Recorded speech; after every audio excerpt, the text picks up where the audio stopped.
On May 21, 2026, Jensen Huang sat in front of a camera and said, on the record, that Nvidia has largely conceded China's artificial intelligence chip market to Huawei.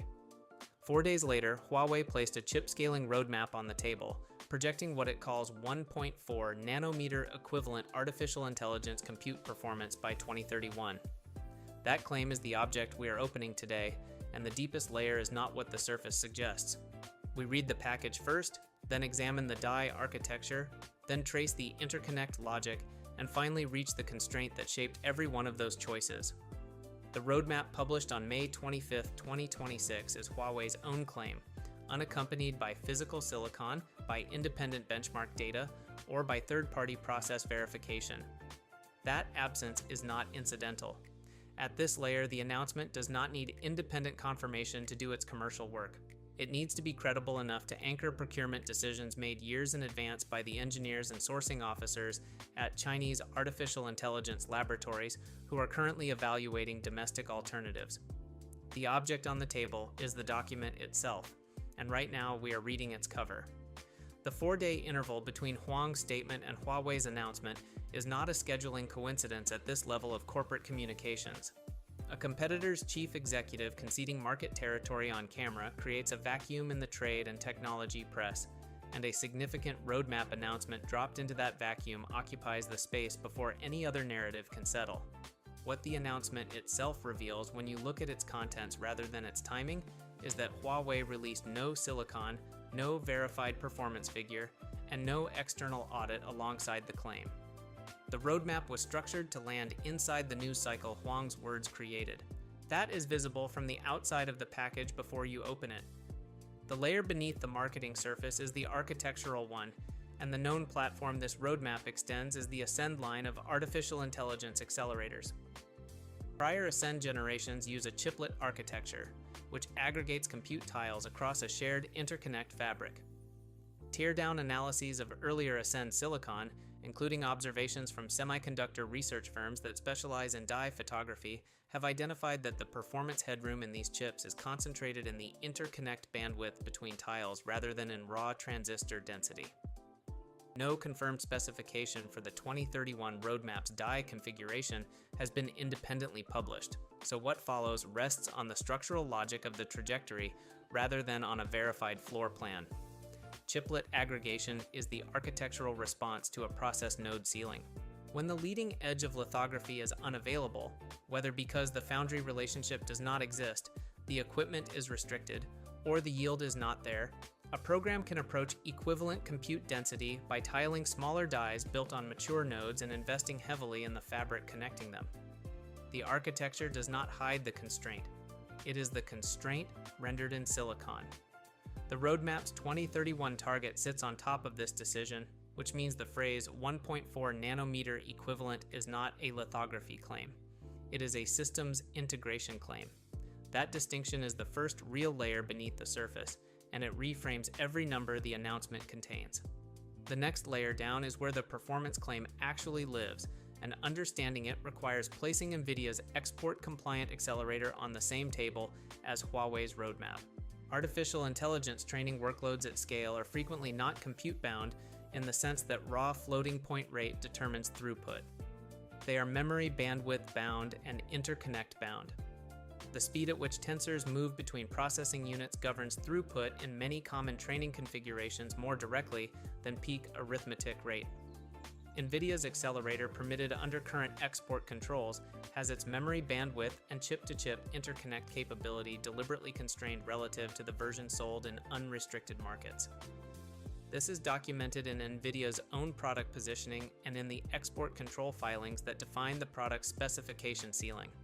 Huawei's roadmap emphasizes system-level performance rather than process node parity, and that emphasis is consistent with a strategy of competing on the axis where the permitted Nvidia product is structurally weakest. The hobbled interconnect in the export-compliant accelerator is not a hidden detail. It is legible in the regulatory framework that created the product.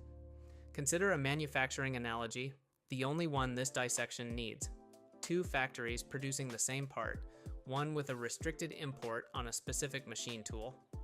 The restricted factory does not stop production. It reorganizes the floor around the constraint and in doing so develops an unusual expertise in the workaround. The workaround becomes the product, and the reorganization is visible in the floor plan if you know what the restricted machine looked like.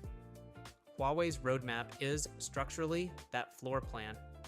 The deepest layer is the foundry and equipment constraint, and it is the reason the entire architecture above it takes the shape it does.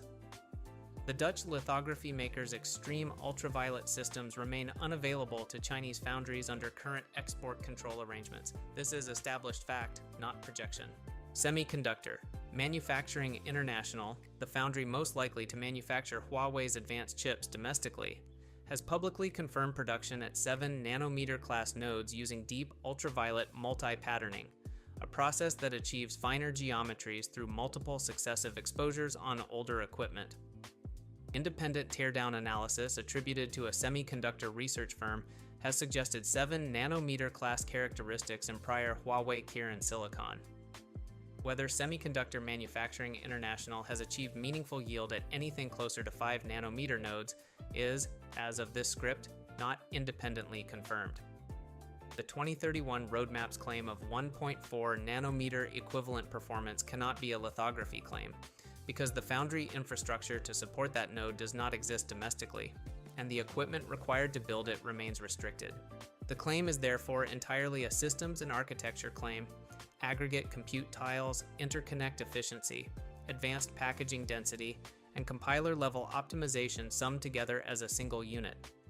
That is not a dishonest framing. It is a coherent engineering strategy.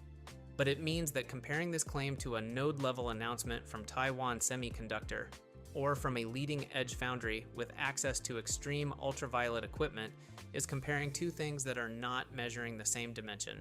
And the restriction is not a footnote to the roadmap, and the restriction is the reason the roadmap is structured the way it is. Cut all the way down and you find the shape of the ceiling in the architecture of the floor. Several things this dissection cannot settle deserve acknowledgement in the same register. Huawei released no physical silicon alongside the May 2026 announcement, which means every architectural inference here rests on the trajectory of prior Ascend generations and on the structural logic of the constraint, not on a confirmed die photograph or verified benchmark. The gap between a roadmap claim and a shipping product has historically been wide in this industry, and nothing in the available record closes that gap for the 2031 target. The category of system-level performance equivalent also does not have an agreed-upon industry measurement standard. Two organizations measuring the same cluster could reach different conclusions depending on workload, numerical precision, and interconnect topology, and the roadmap does not define which configuration it is measuring against. What no independent source has yet confirmed is whether Semiconductor Manufacturing International's current yield at its most advanced node is sufficient to supply the volume a commercial artificial intelligence chip program requires. Yield at demonstration scale and yield at production scale are different engineering problems, and the roadmap addresses neither. What the available evidence does support is the architectural argument that this program is organized around the constraint, that the constraint is legible in the design choices, and that the 2031 claim is best understood as a systems integration target rather than a process node claim. The dissection establishes what the architecture reflects. It cannot establish whether the architecture will deliver. Jensen Huang said, on camera, that Nvidia has largely conceded this market.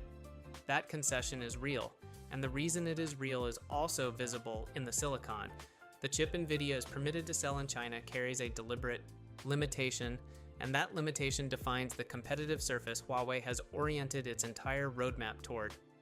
The restriction did not close the market, it drew a line, and the line became a target. Huawei's roadmap is, among other things, a precise technical response to the shape of that line.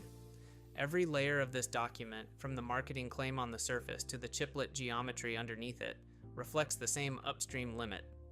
The ceiling did not stop the program. It became the blueprint. What would you open next?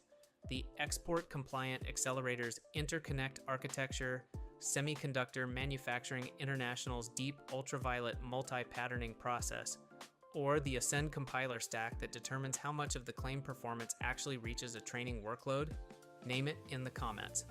If this kind of layer by layer dissection is what you come here for, subscribe and turn on notifications because the next object is already on the table.